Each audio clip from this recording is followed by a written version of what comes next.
Berikutnya, Saudara, TNI Angkatan Laut menggagalkan penyelundupan narkoba seberat 1,9 ton di perairan Tanjung Balai, Karimun, Kepulauan Riau.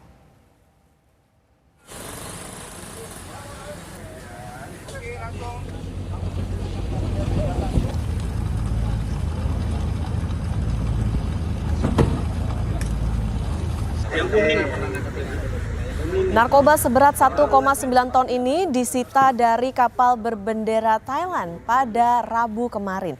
1,9 ton narkoba ini terdiri dari 1,2 ton kokain dan 705 kg sabu.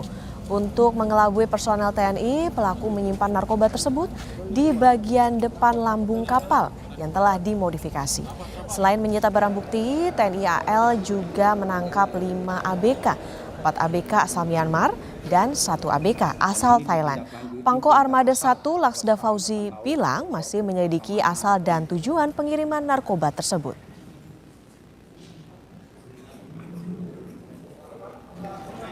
Akan terus kita dalami ini, nanti akan didalami oleh penyidik sampai mana tujuan sesungguhnya.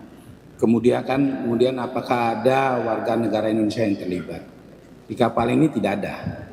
Ini kapalnya ada 5 orang, terdiri 1 nakoda Thailand dan 4 anggotanya dari Myanmar.